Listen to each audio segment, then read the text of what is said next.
Salut tout le monde et bienvenue dans ce nouveau Deep Dive. Oh. Cette semaine, on se plonge dans l'édition du 20 janvier 2025 de l'Eco-Business. On a un menu plutôt chargé, vous allez voir. Oui. On va parler de Donald Trump et de ses ambitions géopolitiques, Ah. un peu folles de la situation économique du Maroc passée au cri par la Cour des comptes, Oui. sans oublier la réforme fiscale qui fait couler beaucoup d'encre. Accrochez-vous, ça va décoiffer. Ah oui, c'est clair que ce numéro de l'Eco-Business tombe à pic. Début 2025, avec tous les changements sur la scène internationale, c'est le moment idéal pour faire le point sur les enjeux économiques et politiques. Et on commence fort avec un sujet qui ne manque jamais de piquant. Donald Trump. L'article Donald Trump à la Maison-Blanche, ne les bluffe pour le deal en marche, analyse sa stratégie en politique internationale. Et le moins qu'on puisse dire, c'est que ça promet d'être mouvementé. En effet, l'article met en lumière la façon dont Trump utilise son approche bluff and deal qu'il a perfectionnée dans le monde des affaires pour défendre les intérêts américains sur la scène internationale. Et il n'hésite pas à bousculer ses alliés pour arriver à ses fins. L'article cite l'exemple de la renégociation d'ALENA avec le Canada, où il a vraiment joué la carte de la confrontation. Et puis, il a cette idée complètement folle d'acheter le Groenland. Sans oublier son intérêt pour le canal de Panama, un point stratégique pour le commerce mondial. Ce qui est intéressant, c'est de se demander si cette approche qui peut s'avérer efficace dans le monde des affaires est vraiment adaptée aux relations internationales. Oui. Est-ce que le bluff peut fonctionner face à des puissances comme la Chine ou la Russie? Il y a pas risque de créer des tensions inutiles avec les alliés des États-Unis. Oui, c'est vrai. Et imaginez un peu l'impact que ça pourrait avoir sur le Maroc. Si les États-Unis se replient sur eux-mêmes et adoptent une politique protectionniste, ça risque d'avoir des conséquences sur nos exportations, notamment dans le secteur agricole. Tout à fait. Et n'oublions pas que le Maroc a des relations économiques et diplomatiques importantes avec l'Union européenne. Si les États-Unis se mettent à jouer les troubles faits, ça risque de compliquer les choses pour le Maroc. On voit bien que la présidence de Trump ne sera pas de tout repos. Passons maintenant à un sujet plus proche de nous, mais tout aussi crucial. L'économie marocaine. La Cour des comptes a publié un rapport sur l'investissement public et privé au Maroc et le constat est assez mitigé. Oui, la Cour des comptes reconnaît les efforts importants de l'État en matière d'investissement public entre 2015 et 2023. Les dépenses ont quasiment doublé. Ah oui. C'est un signe clair de la volonté du Maroc de moderniser ses infrastructures et de soutenir sa croissance économique. Mais il y a un mais. Le fameux « mais ».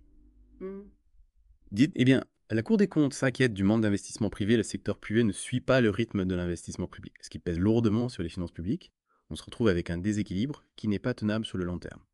C'est inquiétant, et la Cour des comptes propose des solutions pour remédier à ce problème.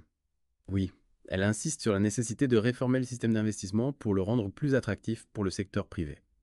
Il faut simplifier les procédures administratives, améliorer la gouvernance, renforcer la sécurité juridique et lutter contre la corruption. En gros, il faut créer un environnement plus favorable aux affaires pour que le secteur privé soit incité à investir davantage. Exactement. Et la Cour des comptes donne un exemple concret qui illustre bien ce problème. La Caisse marocaine de retraite, la CMR, d'après le rapport la CMR, est en grande difficulté, son déficit technique ne cesse de se creuser, et ses réserves pourraient être épuisées d'ici 2028. Ah oui, la fameuse bombe à retardement ronde. On a beaucoup entendu parler de ce problème ces derniers mois, mais concrètement, quelles sont les causes de ce déficit? Il y a plusieurs facteurs. D'abord, le vieillissement de la population. Il y a de plus en plus de retraités et de moins en moins d'actifs pour financer leur pension. Ensuite, le chômage élevé chez les jeunes, ce qui réduit les cotisations versées à la CMR. Et puis, il y a la gestion de la CMR elle-même qui a été critiquée pour son manque de transparence et d'efficacité. C'est un problème complexe qui nécessite des solutions audacieuses. Et justement, parlant de finances publiques, on en arrive à un autre sujet brûlant. La réforme fiscale, l'article « Un bon fiscal impressionnant au Maroc, vers une économie plus solide ou une pression fiscale accrue » analyse les tenants et les aboutissants de cette réforme. Oui, c'est un sujet qui suscite beaucoup de débats. D'un côté, on peut se réjouir de la hausse spectaculaire des recettes fiscales. Ces dernières années, on parle de 100 milliards de dirhams supplémentaires en 4 ans. C'est une performance remarquable qui témoigne de l'efficacité de la réforme fiscale. Oui, mais de l'autre côté, il faut se demander si cette hausse des recettes ne se fait pas au détriment des contribuables. Oui, c'est vrai, l'article mentionne notamment l'introduction de la contribution professionnelle unique, la CPU. Oui. Pouvez-vous nous rappeler en quoi consiste cette contribution et quel est son impact sur les contribuables? La CPU est un impôt unique qui remplace l'impôt sur le revenu, l'impôt sur les sociétés, et la taxe professionnelle, elle est calculée sur le chiffre d'affaires des entreprises. Et sur les revenus des professions libérales, l'objectif est de simplifier le système fiscal et de lutter contre l'évasion fiscale. Et ça a fonctionné aussi. Oui, la CPU a permis de récupérer des milliards de dirhams qui échappaient au fisc, mais elle a aussi suscité des critiques, notamment de la part des professions libérales qui se sentent pénalisées par ce nouveau système. C'est vrai, l'article donne l'exemple des médecins, des avocats et des architectes qui ont vu leurs impôts augmenter considérablement depuis l'introduction de la CPU. Exactement. Et même si le gouvernement a mis en place des mesures pour accompagner les professions libérales dans cette transition, il y a un risque de mécontentement social si la pression fiscale continue d'augmenter. D'autant plus que le coût de la vie ne cesse d'augmenter. Les ménages marocains sont confrontés à une inflation galopante, notamment sur les produits alimentaires. Alors si en plus on leur demande de payer plus d'impôts, ça risque de créer des tensions. Tout à fait. Le gouvernement doit trouver un équilibre entre la nécessité de consolider les finances publiques et la nécessité de préserver le pouvoir d'achat des ménages. C'est un exercice délicat. Et il faut aussi prendre en compte l'impact de la réforme fiscale sur l'investissement. Si les entreprises sont trop taxées, elles risquent de se délocaliser vers des pays où la fiscalité est plus avantageuse. C'est un risque réel. Le Maroc doit rester compétitif sur le plan fiscal s'il veut attirer les investisseurs étrangers et créer des emplois. On voit bien que la réforme fiscale est un sujet complexe et sensible. Il n'y a pas de solution miracle. Il faut trouver un compromis qui satisfasse tous les acteurs d'Estaing. L'État, les entreprises et les citoyens. Tout à fait. Bon, on passe maintenant à un sujet qui concerne directement l'agriculture marocaine et qui risque de faire grincer des dents. L'Union européenne revoit ses quotas d'importation. Un coup dur pour l'agriculture marocaine. Alors qu'est-ce qui se passe du côté de Bruxelles ? Eh bien, l'Union européenne a décidé de revoir à la baisse ses quotas d'importation pour certains produits agricoles en provenance du Maroc, notamment les agrumes, les tomates et les fruits rouges. Officiellement, l'UE justifie cette décision par des préoccupations environnementales et des politiques de durabilité renforcées. Des préoccupations environnementales. C'est un peu vague, non ? Oui, l'article ne donne pas beaucoup de détails sur les arguments avancés par l'UE, mais on peut supposer qu'il s'agit de limiter l'impact du transport des produits agricoles sur le climat, de promouvoir une agriculture plus durable et de protéger les producteurs européens de la concurrence des produits marocains. Concrètement, qu'est-ce que ça signifie pour le Maroc ? Eh bien, c'est un coup dur pour l'agriculture marocaine, qui est très dépendante du marché européen. On risque de voir une baisse des exportations, une chute des revenus des agriculteurs et des pertes d'emplois. C'est un secteur qui emploie près de 40% de la population active au Maroc, donc les conséquences pourraient être lourdes. Et qu'est-ce que le Maroc peut faire face à cette situation ? Bon, il y a rester les bras croisés d'or. Non, bien sûr, il y a plusieurs pistes. D'abord, il faut diversifier les marchés d'exportation en se tournant vers d'autres pays d'Afrique, du Moyen-Orient ou d'Asie. Ensuite, il faut renforcer les normes environnementales pour s'aligner sur les exigences européennes et démontrer que l'agriculture marocaine est durable et responsable. Oui, ça me semble essentiel de rassurer les consommateurs européens sur la qualité et la provenance des produits marocains. On sait qu'ils sont de plus en plus sensibles à ces questions. Tout à fait. Et puis, il faut investir davantage dans la transformation locale des produits agricoles pour créer de la valeur ajoutée au Maroc. Au lieu d'exporter des tomates brutes, pourquoi ne pas les transformer en sauce tomate ou en concentré de tomates ? Cela permettrait de créer des emplois au Maroc et de valoriser la production nationale. Oui, c'est une bonne idée. Et justement, l'article mentionne la stratégie Generation Green lancée par le Maroc pour moderniser son agriculture. Est-ce que cette stratégie peut aider à faire face à ce nouveau défi ? Oui, absolument. Generation Green vise justement à rendre l'agriculture marocaine plus compétitive et plus résiliente face aux chocs externes, cette stratégie, mais l'accent sur l'innovation, la durabilité et la création de valeur ajoutée, elle encourage également les jeunes à investir dans le secteur agricole et à adopter de nouvelles technologies. Donc, malgré ce coup dur, il y a quand même des raisons d'être optimiste pour l'avenir de l'agriculture marocaine. Oui, à condition que le Maroc sache tirer les leçons de cette crise et adapter sa stratégie en conséquence. Il faut être proactif, innovant et flexible pour réussir sur le marché mondial. Passons maintenant à un autre sujet important. Le moral des ménages marocains, le Haut Commissariat au Plan, le HCP, a publié les résultats de son enquête de conjoncture pour le 4e trimestre 2024. Alors, qu'est-ce que ça donne ? Sont-ils optimistes ? C'est un tableau contrasté. D'un côté, on observe une légère amélioration de la confiance des ménages. L'indice de confiance des ménages a progressé de quelques points par rapport au trimestre précédent. Mais de l'autre côté, cette amélioration reste fragile et les perceptions économiques sont encore majoritairement négatives. Ah bon, malgré la croissance économique et les efforts du gouvernement moi. Oui, plus de 80% des ménages estiment que leur niveau de vie s'est détérioré au cours des 12 derniers mois et plus de la moitié des ménages s'attendent à une dégradation de la situation économique dans les mois à venir. C'est étonnant. Qu'est-ce qui explique ce pessimisme? Le chômage reste une préoccupation majeure, avec plus de 80% des ménages qui anticipent une hausse du chômage dans les 12 prochains mois. Et puis, il y a l'inflation qui érode le pouvoir d'achat des ménages. Les prix des produits alimentaires en particulier ont fortement augmenté ces derniers mois. Oui, on le ressent tous dans notre porte-monnaie. Et le HCP pointe du doigt des points positifs. Oui, il y a quelques signaux encourageants. Par exemple, la qualité des prestations administratives s'est améliorée, ce qui est une bonne nouvelle. Mais il y a encore beaucoup de progrès à faire dans d'autres domaines, comme l'enseignement et la santé. C'est là que la qualité de l'éducation et de la santé sont des facteurs importants pour le bien-être des citoyens. Tout à fait. Et puis, il y a la question de la justice sociale. Le HCP souligne que les inégalités sociales restent élevées au Maroc. Les plus riches s'enrichissent et les plus pauvres s'appauvrissent. C'est un problème qui doit être pris au sérieux si on veut construire une société plus juste et plus équitable. On voit bien que la situation économique et sociale des ménages marocains reste fragile malgré quelques signes d'amélioration. Oui, il y a encore beaucoup de défis à relever pour améliorer la situation économique et sociale des ménages marocains. Le HCP souligne d'ailleurs que la confiance des ménages reste très sensible aux évolutions des prix, notamment des prix alimentaires. On comprend mieux pourquoi la confiance reste fragile. Et justement, en parlant de prix alimentaires, on arrive à un sujet qui me tient à cœur. La réouverture des douanes commerciales à Ceuta et Melillat. Ah oui? Après plusieurs années de fermeture, les douanes ont enfin rouvert leurs portes. C'est une avancée stratégique qui devrait permettre de dynamiser les échanges commerciaux entre le Maroc et l'Espagne. Et surtout, ça devrait faire baisser les prix des produits alimentaires.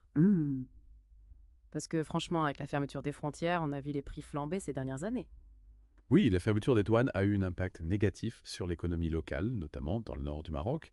La réouverture devrait permettre de relancer l'activité économique et de créer des emplois. C'est une excellente nouvelle pour les habitants de la région. Et en plus, ça devrait faciliter les déplacements entre le Maroc et l'Espagne. Oui, la réouverture des frontières est aussi un symbole de la normalisation des relations entre les deux pays. C'est un signe positif pour l'avenir de la coopération entre le Maroc et l'Espagne. On passe maintenant à un sujet qui concerne le secteur de la construction. L'entrée en vigueur de l'obligation des assurances, tout risque chantier et responsabilité civile décennale. Pouvez-vous nous expliquer en quoi consistent ces assurances et pourquoi elles sont importantes? Bien sûr, l'assurance tous risques chantier est obligatoire pour le maître d'ouvrage pendant toute la durée des travaux. Elle couvre les dommages matériels et la responsabilité civile. Par exemple, si un accident survient sur le chantier et qu'un ouvrier est blessé, l'assurance prendra en charge les frais médicaux et les indemnités. C'est rassurant pour les ouvriers et pour les entreprises de construction et l'assurance responsabilité civile décennale. C'est quoi? C'est une assurance qui est obligatoire pour les architectes-ingénieurs. Et l'entrepreneur, elle couvre les dommages qui pourraient affecter la solidité de l'ouvrage pendant 10 ans après la réception des travaux. Par exemple, si une fissure apparaît dans un mur quelques années après la construction, l'assurance prendra en charge les réparations. Donc plus de sécurité et de protection pour tous les acteurs de la construction. Exactement. Ces assurances permettent de responsabiliser les professionnels du bâtiment et de garantir la qualité des constructions. C'est une bonne chose pour les consommateurs et pour l'image du secteur de la construction au Maroc. On passe maintenant à un sujet qui concerne l'innovation et qui montre que le Maroc est en train de devenir un hub technologique. La FES Smart Factory, le premier écosystème d'innovation dédié à l'industrie 4.0 au Maroc, pouvez-vous nous en dire plus sur ce projet?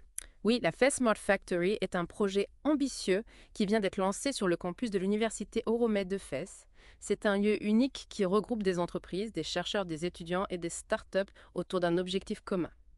Développer l'industrie 4.0 au Maroc. L'industrie 4.0, c'est quoi exactement?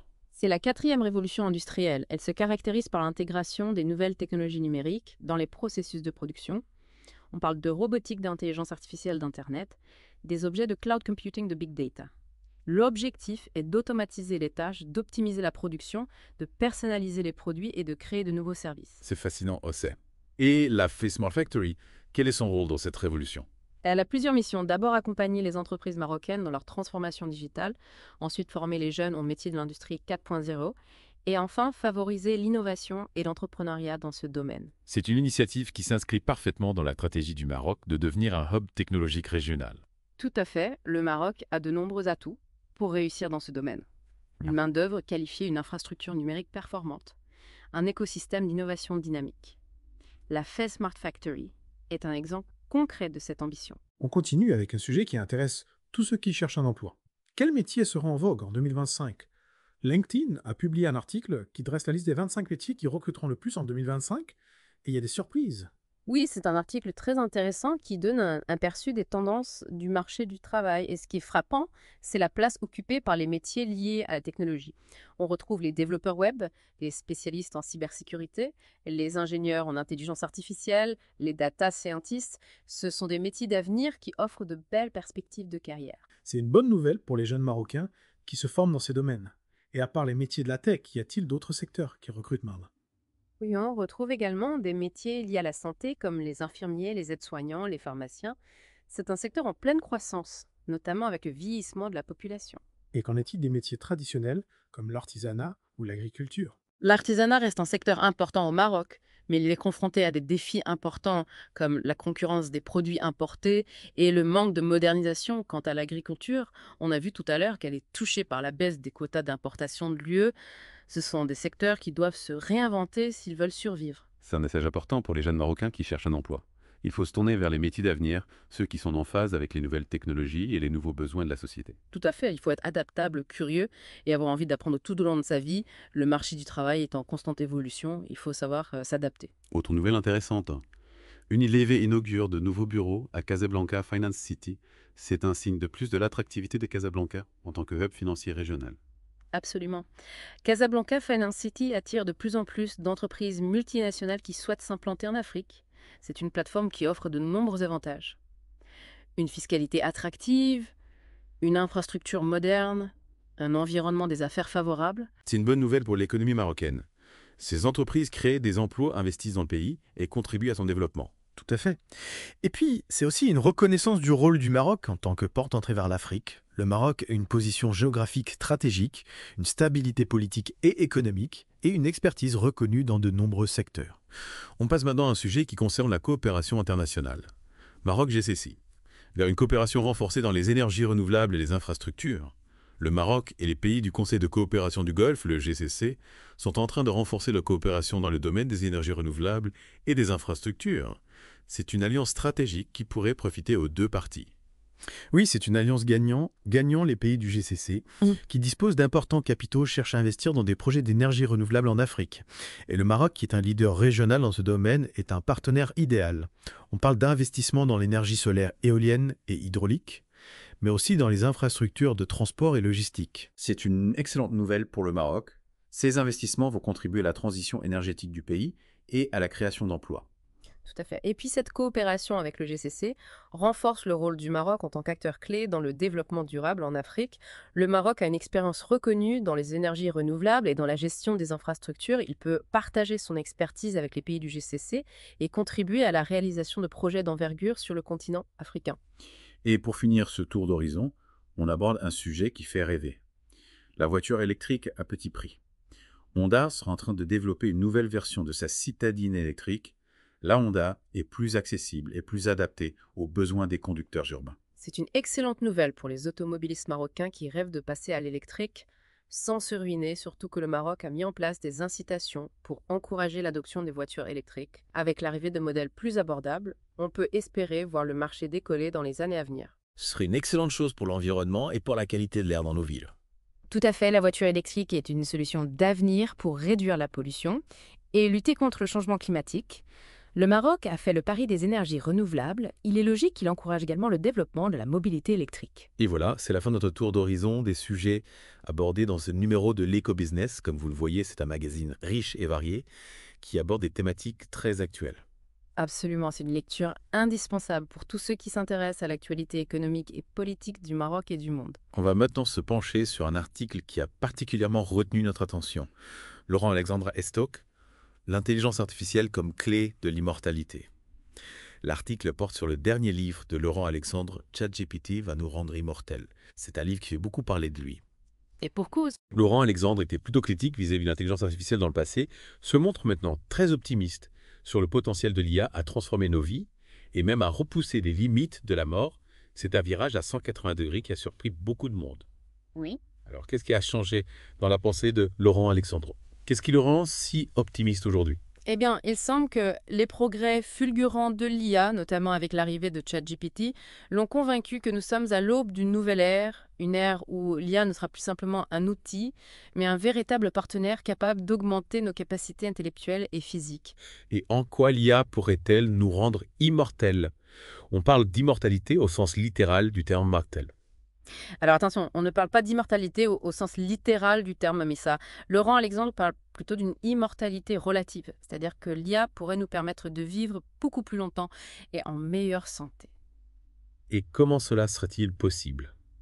Concrètement, comment l'IA pourrait-elle prolonger notre espérance de vie? Laurent Alexandre imagine un futur où l'IA, combinée aux biotechnologies et aux nanotechnologies, serait capable de prévenir et de guérir les maladies, de réparer les organes endommagés et de ralentir le processus de vieillissement. C'est un scénario digne d'un film de science-fiction. Mais est-ce que tout cela est vraiment réaliste? Est-ce qu'on ne rêve pas un peu? Laurent Alexandre pense que oui, il s'appuie sur les progrès fulgurants de l'IA et sur les avancées spectaculaires dans les domaines de la génétique, de la biologie synthétique et de la nanomédecine. Selon lui, nous sommes à l'aube d'une révolution médicale qui pourrait bouleverser notre rapport à la vie et à la mort. D'accord, mais admettons que ce scénario se réalise, quelles seraient les conséquences d'une telle révolution? Est-ce que nos sociétés sont prêtes à faire face à une telle augmentation de l'espérance de vie? Eh bien, ce serait un bouleversement majeur pour nos sociétés. Imaginez un monde où les gens vivent 150 ans, 200 ans, voire plus.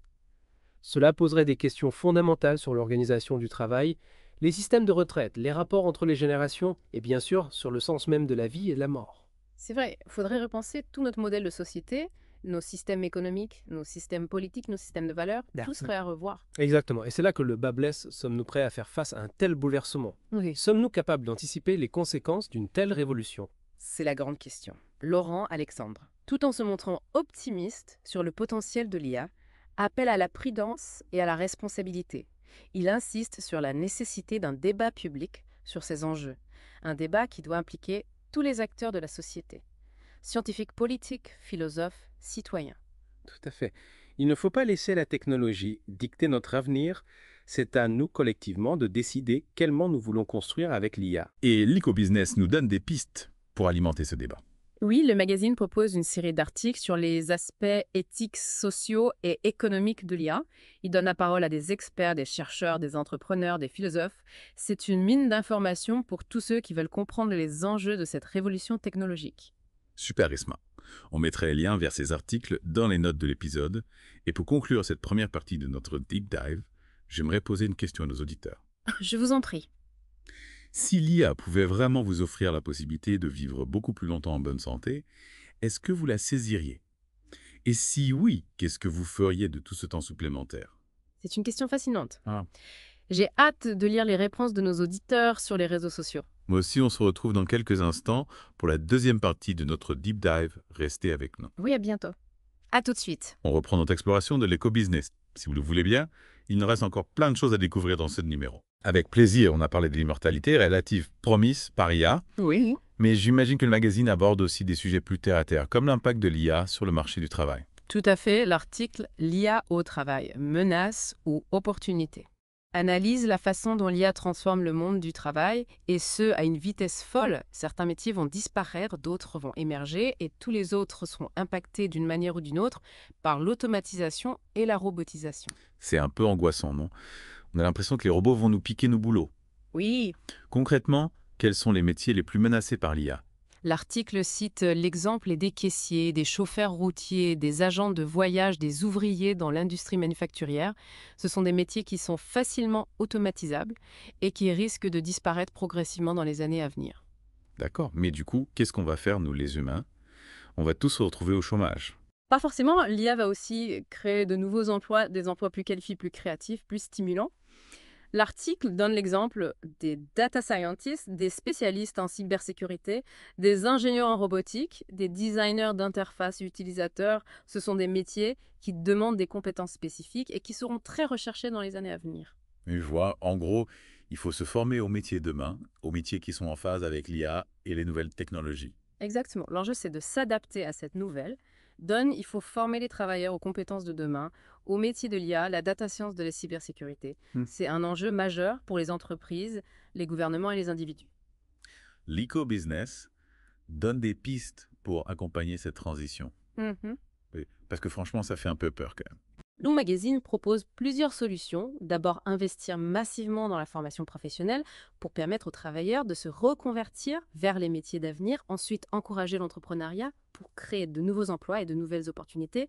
Et enfin, mettre en place un système de protection sociale adapté à la nouvelle réalité du marché du travail, avec un revenu minimum garanti, par exemple. Oui, c'est vrai qu'il va falloir repenser notre modèle social si on veut éviter une explosion du chômage et des inégalités. Absolument, l'IA est une révolution technologique majeure qui aura un impact profond sur nos sociétés.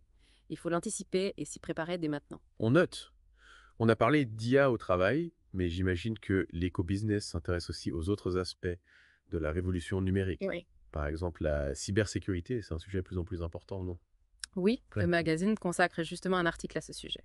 Le Maroc face au défi de la cybersécurité. Avec la digitalisation croissante de la société, les cyberattaques se multiplient, les entreprises, les administrations, les particuliers, tout le monde est concerné. L'article donne des exemples concrets des cyberattaques au Maroc.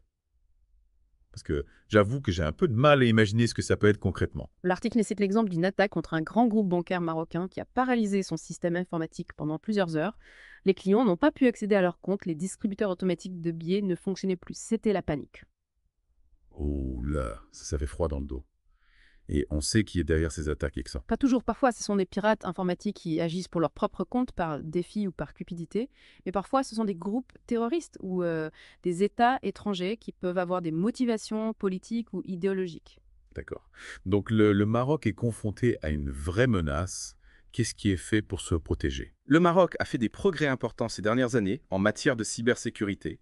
Il a mis en place une stratégie nationale de cybersécurité, adopté des lois, créé des institutions dédiées, formé des experts, mais il reste encore beaucoup à faire. L'article souligne notamment la nécessité de sensibiliser les entreprises et les citoyens aux risques liés à la cybersécurité.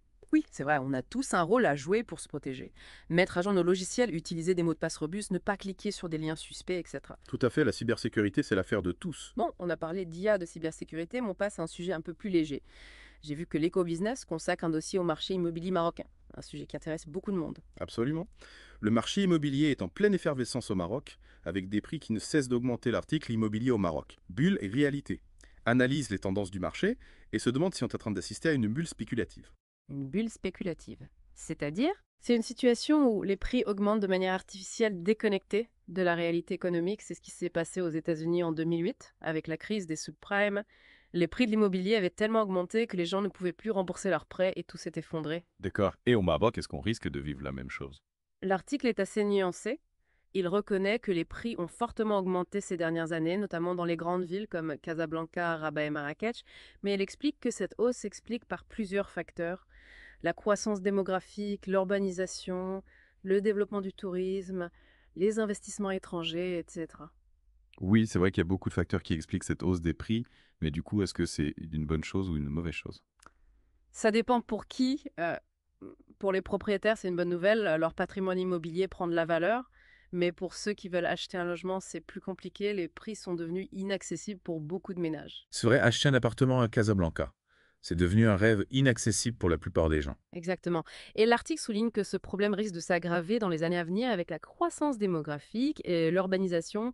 Il faut trouver des solutions pour rendre le logement plus accessible à tous. Le gouvernement fait quelque chose pour ça. Oui, il a mis en place des programmes de logements sociaux, mais ce n'est pas suffisant. Il faut aussi encourager la construction de logements à prix modéré, simplifier les procédures administratives, faciliter l'accès au crédit immobilier, etc. C'est un enjeu majeur pour la cohésion sociale du pays.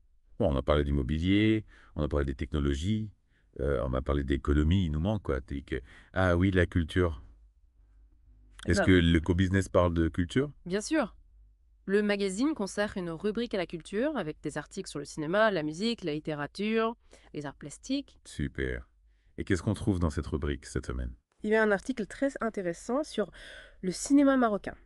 Le Maroc à la conquête du marché africain du cinéma, l'article met en avant le dynamisme du cinéma marocain, qui s'exporte de plus en plus en Afrique. Ah oui, j'ai vu qu'il y a de plus en plus de films marocains qui sont sélectionnés dans les festivals internationaux et qui remportent des prix. Tout à fait, le cinéma marocain est en train de gagner en visibilité et en reconnaissance, et il commence à conquérir de nouveaux marchés, notamment en Afrique subsaharienne. L'article explique les raisons de ce succès. Oui, il met en avant plusieurs facteurs. D'abord, la qualité des films, qui s'est nettement améliorée ces dernières années. Ensuite, les thèmes abordés, qui sont souvent universels et qui touchent un large public. Et enfin, la présence d'acteurs talentueux qui commencent à se faire un nom à l'international. Et quelles sont les perspectives pour le cinéma marocain en Afrique? L'article est très optimiste. Il estime que le cinéma marocain a le potentiel pour devenir un leader du cinéma africain. L'Afrique est un continent jeune, dynamique, en pleine croissance. La demande de contenu audiovisuel est en forte hausse. Le Maroc a toutes les cartes en main pour répondre à cette demande. C'est une excellente nouvelle pour le cinéma marocain et pour le rayonnement culturel du Maroc à l'international. Tout à fait, le cinéma est un formidable vecteur de promotion de la culture et de l'image d'un pays. Le succès du cinéma marocain est une fierté pour tous les Marocains. On arrive à la fin de notre exploration de l'éco-business. On a parlé d'économie, de politique, de technologie, d'immobilier, de culture. Il y en a pour tous les goûts. Absolument. C'est un magazine très complet qui donne un aperçu très intéressant de l'actualité marocaine et internationale. Et avant de passer à la troisième partie de notre deep dive, j'aimerais revenir sur le sujet de l'intelligence artificielle qui a été au cœur de notre discussion aujourd'hui. Laurent Alexandre, dans son livre ChatGPT, va nous rendre immortels. Nous invite à réfléchir aux implications de l'IA sur nos vies, sur nos sociétés, sur notre futur. C'est un appel à la lucidité et à la responsabilité. Oui, il faut se poser les bonnes questions. Quel monde voulons-nous construire avec l'IA? Quelles sont les limites à ne pas franchir? Comment garantir que l'IA profite à tous et non à une poignée de privilégiés? Ce sont des questions essentielles et il n'y a pas de réponse facile. Non, c'est un débat complexe qui doit impliquer toute la société. Et c'est un débat qu'on doit avoir maintenant, avant qu'il ne soit trop tard. Tout à fait. On va laisser nos auditeurs méditer sur ces questions et on les invite à partager leurs réflexions sur nos réseaux sociaux. Avec plaisir. On se retrouve dans quelques instants pour la troisième partie de notre deep dive. Restez avec nous. À bientôt, Anou Mafoshtetto. Me voilà prêt à plonger dans la dernière partie de notre exploration de l'éco-business. Et quel meilleur sujet pour conclure que celui qui nous a fait rêver et réfléchir tout au long de cet épisode. L'intelligence artificielle et son impact potentiel sur notre espérance de vie. Ah oui, le fameux concept de immortalité relative développé par Laurent Alexandre. Une idée qui soulève autant d'espoir que de questions. Oui. Est-ce que l'IA pourrait vraiment nous permettre de vivre beaucoup plus longtemps en meilleure santé, voire de repousser les limites de la mort? Honnêtement, j'ai du mal à y croire. Oui. Vivre 150 ans, 200 ans, est-ce que c'est vraiment possible? C'est oui, à quel prix? Laurent Alexandre est convaincu que c'est possible, et même que c'est probable. Il s'appuie sur les avancées spectaculaires de l'IA, des biotechnologies et des nanotechnologies. Oui. Imaginez des IA capables d'analyser des milliards de données médicales pour détecter les maladies à un stade précoce, presque avant même l'apparition des symptômes. C'est fou. On pourrait dire adieu aux diagnostics tardifs et aux traitements lourds. Exactement. Et imaginez des robots chirurgiens ultra précis, capables de réaliser des opérations impossibles pour les humains, des organes imprimés en 3D, des thérapies géniques personnalisées. Les possibilités sont infinies. C'est vrai que ça donne le vertige. Oui. Mais est-ce que tout cela est vraiment réaliste? N'est-ce pas juste de la science-fiction? Laurent Alexandre pense que non. Il s'appuie sur des faits concrets, des recherches en cours, des résultats tangibles. D'accord. Bien sûr, il reste encore beaucoup de chemin à parcourir, mais il est convaincu que nous sommes à l'aube d'une révolution médicale qui pourrait bouleverser notre rapport à la vie et à la mort. D'accord, admettons que ce scénario se réalise, quelles seraient les conséquences d'une telle révolution sur nos sociétés? Ce serait un bouleversement majeur. Imaginez un monde où les gens vivent 150 ans, 200 ans, voire plus. Nos systèmes de retraite, d'assurance, maladie, d'éducation, tout serait à repenser. Oui, c'est vrai, le marché du travail serait complètement différent, les rapports entre les générations aussi. Et puis il y a la question du sens de la vie. Si on vit aussi longtemps, qu'est-ce qu'on fait de tout ce temps? Exactement, ce sont des questions philosophiques et éthiques fondamentales auxquelles nous devons répondre. Sommes-nous prêts à vivre dans un monde où la mort n'est plus une fatalité? Sommes-nous capables de gérer les conséquences d'une telle longévité? Laurent Alexandre aborde ces questions dans son livre. Oui, il consacre une grande partie de son livre à analyser les implications éthiques, sociales et économiques de l'immortalité relative. Il appelle à une réflexion collective sur ces enjeux pour éviter que les progrès technologiques ne se transforment en cauchemars. C'est un message important. Il ne faut pas se laisser aveugler par l'enthousiasme technologique et oublier les questions fondamentales que pose l'IA. Tout à fait. L'IA est un outil puissant, mais c'est à nous de décider comment l'utiliser. Nous devons faire des choix éclairés en tenant compte des conséquences à long terme. Et l'éco-business propose des pistes pour alimenter ce débat. Oui, le magazine propose une série d'articles sur les aspects éthiques, sociaux et économiques de l'IA. Il donne la parole à des experts, des chercheurs, des entrepreneurs, des philosophes. C'est une mine d'informations pour tous ceux qui veulent comprendre les enjeux de cette révolution technologique. Super Rita. On mettra les liens vers ces articles dans les notes de l'épisode. Et pour conclure ce deep dive, j'aimerais laisser nos auditeurs avec une question à méditer. Si l'IA pouvait vraiment vous offrir la possibilité de vivre beaucoup plus longtemps en bonne santé, est-ce que vous la saisiriez? Et si oui, qu'est-ce que vous faites de tout ce temps supplémentaire libre? C'est une question fascinante. Oui. J'ai hâte de lire les réponses de nos auditeurs sur les réseaux sociaux. Moi aussi, et on vous remercie de nous avoir suivis dans ce deep dive. On espère que vous avez apprécié cette exploration de l'éco-business et qu'elle vous a donné matière à réflexion. On se retrouve la semaine prochaine pour une nouvelle aventure. À bientôt. NF fait vanter 57 mazo.